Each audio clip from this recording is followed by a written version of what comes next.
el juicio contra el pueblo de Dios, y seguimos en esta serie de sermones descifrando las profecías de Daniel. Eso sí, se suena bien.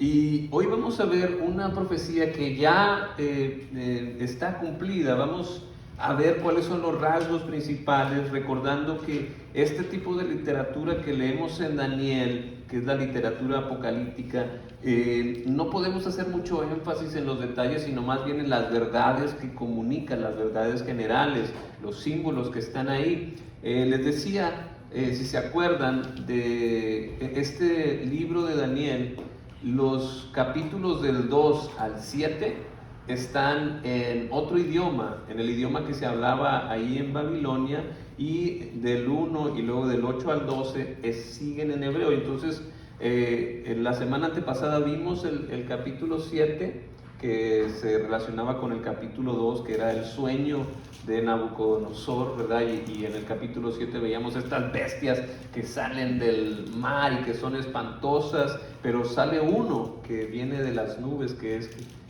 la representación de uno con aspecto de hombre, hijo de hombre, que es el término que usa Jesús, y veíamos eso el domingo pasado, el domingo de resurrección. Y ahora regresamos al capítulo 8 y regresamos al idioma de los hebreos, del pueblo de Dios, y algunos interpretan ese cambio de lenguaje en el libro como que es el juicio contra las naciones y ahora va contra el juicio del pueblo de Dios. Y entonces, ¿qué fue lo que pasó? Vamos a ver.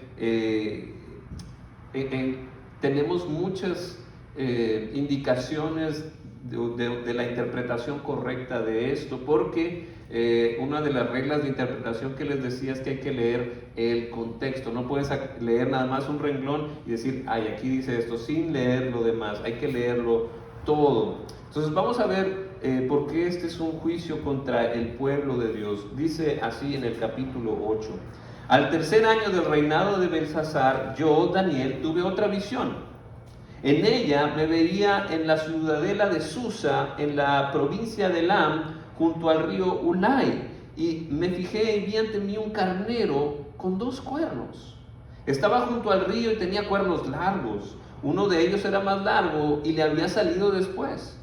Me quedé observando cómo el carnero atacaba hacia el oeste, hacia el norte y hacia el sur.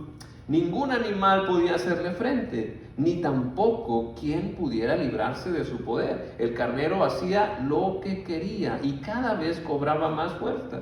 Mientras reflexionaba yo al respecto, de pronto surgió del oeste un macho cabrío con un cuerno enorme entre los ojos y cruzó toda la tierra sin tocar siquiera el suelo. Se lanzó contra el carnero que yo había visto junto al río y lo atacó furiosamente. Yo vi cómo lo golpeó y le rompió los 2 cuernos. El carnero no pudo hacerle frente, pues el macho cabrío lo derribó y lo pisoteó. Nadie pudo librar el carnero del poder del macho cabrío. ¿Qué estamos viendo? ¿Qué está pasando aquí? Vemos a 2 animales, ¿verdad? Y ya sabemos que son reinos. ¿Cómo sé que son reinos?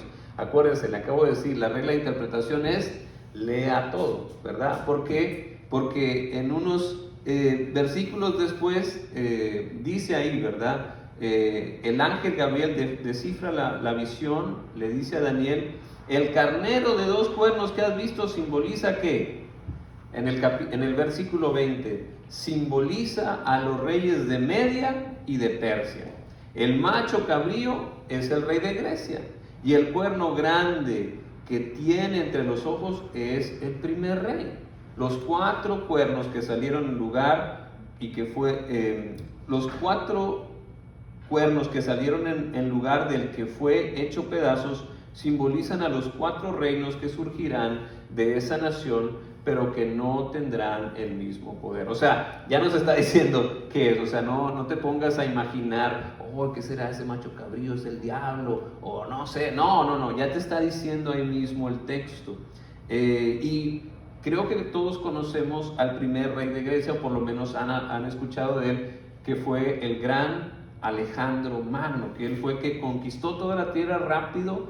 Y una de las cosas que hacía Alejandro Magno, que quería hacer, era imponer su cultura. Eso es importante porque si se da cuenta, ya cuando viene Jesús, ¿qué idioma era el idioma común? El griego, porque ya había Alejandro Magno conquistado todo el mundo conocido de por ahí, y había puesto su cultura, había puesto su lenguaje, y eso es importante porque va a chocar con el pueblo de Dios.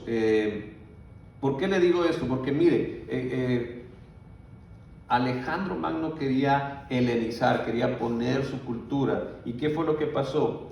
Ahí vamos a seguir en el versículo 8. El macho cabrío, que ya sabemos que es Grecia, cobró gran fuerza, pero en el momento de su mayor grandeza se le rompió el cuerno más largo. Muy joven se murió Alejandro Magno, y en su lugar brotaron 4 grandes cuernos que se alzaron contra los 4 vientos del cielo. Entonces son los generales de Alejandro Magno, esos 4 reinos que siguieron después de Grecia. De uno de ellos salió otro cuerno, pero fíjese qué pasó. Pequeño al principio, que se extendió su poder hacia el sur y hacia el este, y también hacia nuestra hermosa tierra. Creció hasta alcanzar el ejército de los cielos, derribó algunas estrellas y las pisoteó, y aún llegó a sentirse más importante que el jefe del ejército de los cielos. Por causa de él se eliminó el sacrificio diario y se profanó el santuario. Por la rebeldía de nuestro pueblo, su ejército echó por tierra la verdad y quitó el sacrificio diario. En fin, ese cuerno hizo y deshizo. Uno de esos 4 cuernos, de esos 4 generales, salió este pequeño cuerno, que al principio era pequeño, pero que después extendió su poder hasta nuestra hermosa tierra. ¿A quién se está refiriendo Daniel?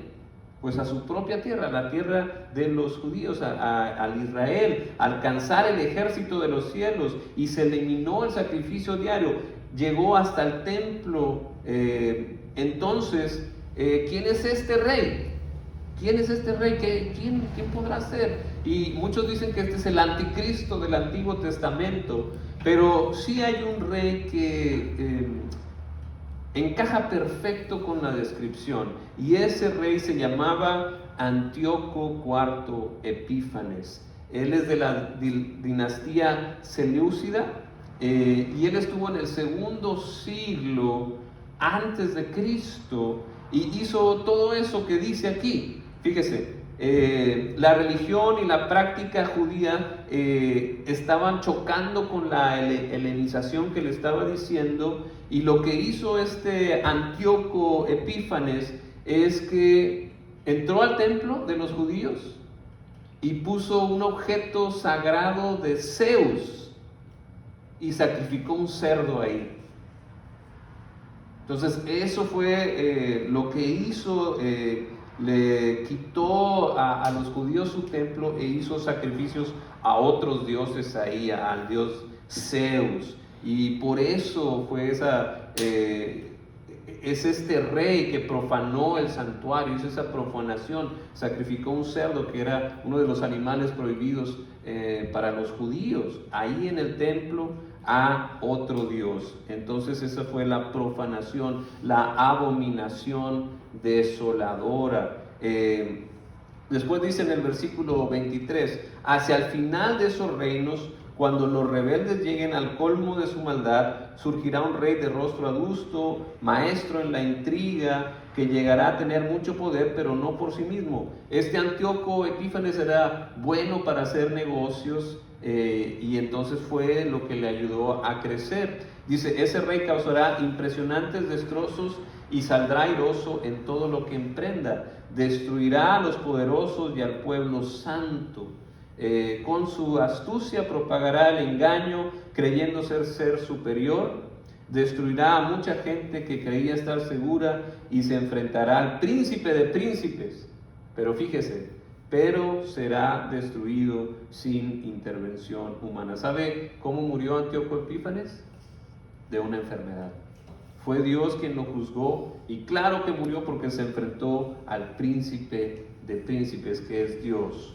Y entonces la cosa no terminó ahí. Escuche, dice el 13: escuché entonces que uno de los santos hablaba y otro le preguntaba: ¿cuánto más va a durar esta visión del sacrificio diario, de la rebeldía desoladora, de la entrega del santuario y de la humillación del ejército? Y aquel santo me dijo: va a tardar 2300 días con sus noches. Después de eso se purificará el santuario. Ese tiempo, algunos quieren tomarlo literal, otros hasta, ¿saben lo que hizo alguien? Dijo: no, cada día es un año. Y entonces dijeron: Cristo va a venir en tal día. ¿Y qué pasó? No vino, ¿verdad? En el año 1800, en el año 1900, y hay mucha gente que sigue diciendo: ¿cuándo va a venir el Señor? Según las profecías de Daniel y de Apocalipsis. ¿Y sabe qué? Hay más de 200 profecías que dicen que Jesús va a venir, que han dicho y no ha llegado. Entonces la verdad es lo que dice Mateo 13, que nadie sabe ni el día de la hora. Y algunos dicen: no, yo no sé el día y la hora, pero sé el año y el mes. O sea, realmente nadie sabe, ni siquiera el Hijo de Dios. Entonces tenemos que permanecer fieles, ¿verdad? Y el punto, les digo que en la literatura apocalíptica, cuando viene alguna fecha o algún tiempo, tiempo, no quiere decir a veces literalmente, ¿verdad? Es más bien que Dios dijo: hasta aquí. O sea, que Dios tiene control de las cosas. Y pues sí, en lo que vemos en esta profecía, sí se detuvo el sacrificio diario, que era parte de la ley de los judíos. Se hacía un sacrificio en la mañana y en la tarde, pero cuando llegó Antíoco, quitó eso. Y duró como 3 años, del año 168 al 165 antes de Cristo, cuando Judas Macabeo restauró los sacrificios por las tardes y las mañanas. Todo eso está documentado en Segunda de Macabeos. Todos estos macabeos es la revuelta que hubo una revolución de parte de los judíos contra el imperio que quería cambiar sus costumbres, lo que ellos obedecían la ley, y por eso le digo que chocaron, ¿verdad? Cuando vinieron los griegos y dijeron: no, las cosas van a ser así, pues a los judíos no les gustó. La cosa es que ellos fueron tan buenos para negociar que cuando ya llegó el imperio de Roma, a ellos se les dio permiso de seguir sus costumbres y de gobernarse, pero bajo el gobierno de Roma, ¿verdad? Pero todo eso está en la historia, y como les decía, esta es una profecía que ya se cumplió. Y como les decía, nadie está fuera del juicio de Dios. Hablando ya después de ver esta profecía, ¿por qué está esta profecía? ¿Qué es lo que nos quiere decir Dios con esto? Y yo digo que es que nadie está fuera del juicio de Dios, ni siquiera su propio pueblo, porque muchos judíos pensaban que eran el pueblo escogido y que nunca les iba a pasar nada y que podían hacer lo que ellos quisieran y desobedecer a Dios, y que Dios no le importaba, Dios no los veía, pero sí los ve. Y esa profanación del templo vino porque se empezaron a pelear los judíos por el sumo sacerdote, quién iba a ser, y entonces se empezaron a pelear por eso, y no estaban siguiendo lo que Dios les estaba mandando, y vino ese juicio sobre el pueblo de Dios. Ya saben, cuando Dios manda a los profetas es porque el pueblo no está obedeciendo, y si no obedece, ¿qué pasa? Hay juicio, ¿verdad? Hay consecuencias. ¿Qué le pasó al pueblo de Dios? ¿Dónde está Daniel ahorita dando esta visión? ¿En dónde está? ¿En Jerusalén? No, está en Babilonia, está en otros lados, porque Dios los expulsó, se los llevaron cautivos los babilonios, porque no obedecieron a Dios. O sea, no obedecer a Dios tiene sus consecuencias. Y estamos hablando de un periodo difícil, porque estamos hablando de lo que está diciendo la visión, está ocurriendo entre el último profeta y el silencio de Dios, lo que le llamamos el periodo intertestamentario, que es donde se acaba el Antiguo Testamento hasta que empieza el Nuevo Testamento. Hay un gran silencio, Por eso cuando llegó Juan y empezó a hablar como profeta, la gente se empezó a decir, oh, ya está hablando Dios otra vez. Y luego llegó Jesús, el Mesías, y dijeron, no, este es otro profeta. Y entonces todos empezaron a decir, oh, ¿qué va a pasar, no? Pero desde el último profeta del Antiguo Testamento al Nuevo Testamento hubo ese gran silencio. Y ahí fue cuando entró este Antíoco Epífanes.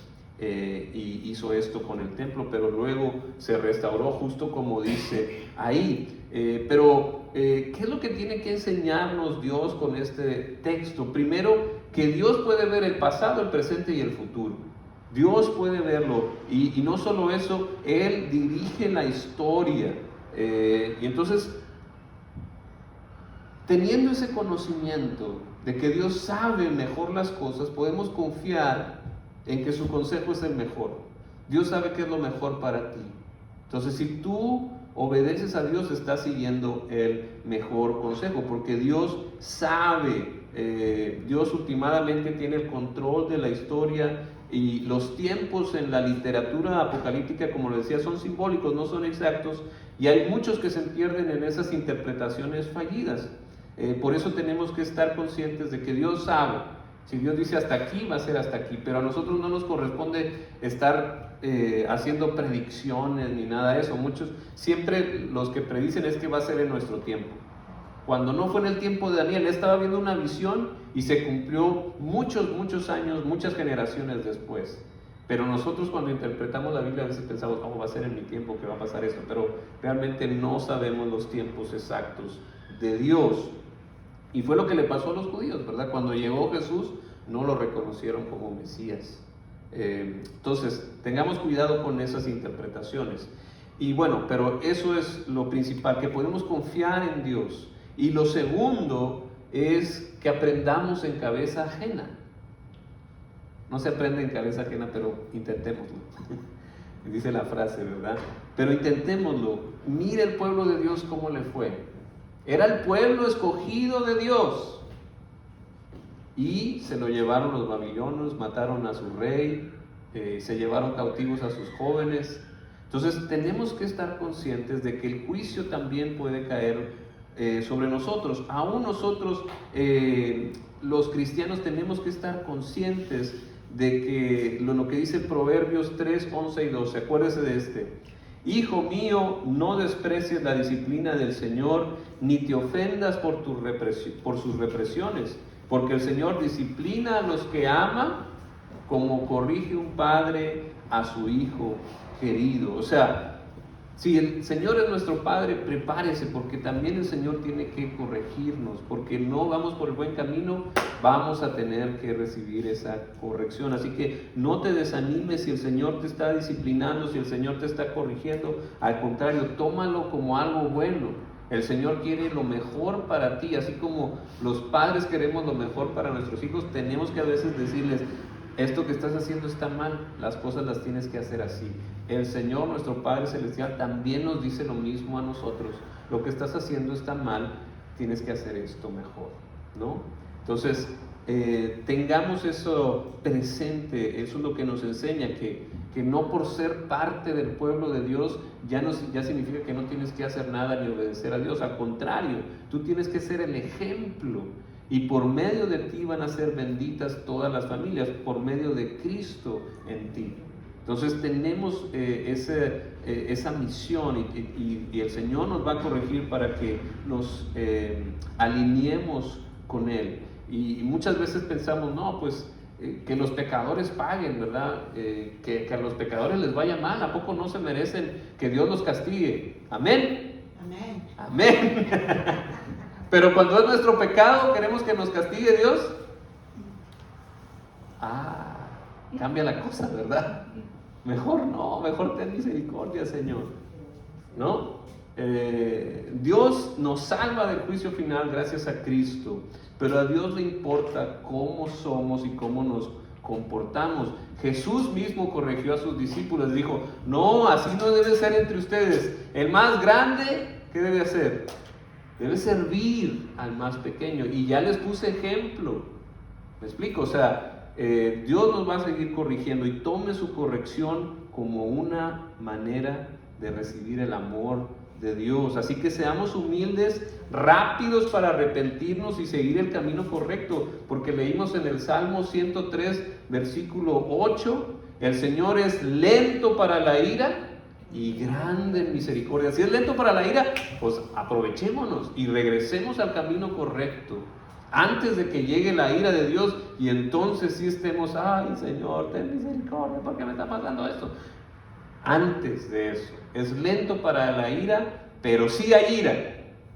No significa que Dios no va a hacer justicia, Dios va a hacer justicia, pero es misericordioso. Si tú te arrepientes, el Señor es bueno y justo y te perdona. Pero si no te arrepientes, va a haber juicio, va a haber castigo, porque el Señor es un Dios santo y justo.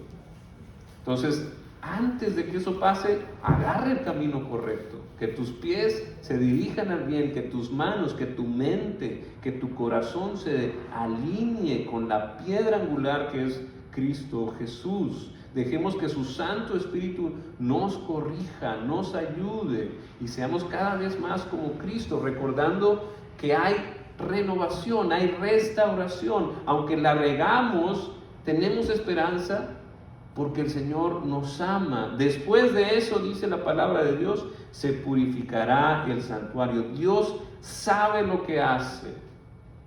Y a su tiempo va a derrotar a todas las fuerzas enemigas y habrá restauración. A nosotros nos toca permanecer fieles y ser como Cristo y obedecerle.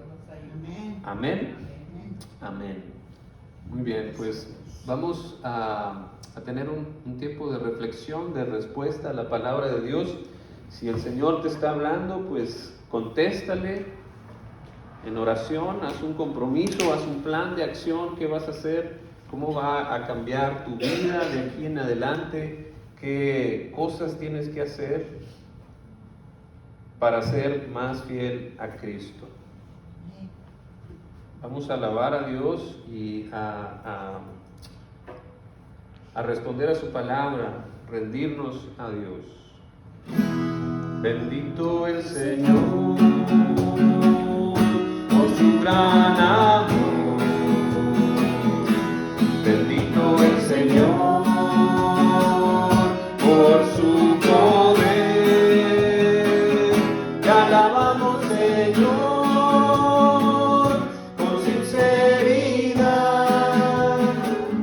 Nos rendimos a ti con integridad. Te alabamos, Señor, con sinceridad. Nos rendimos a ti con integridad. Amén.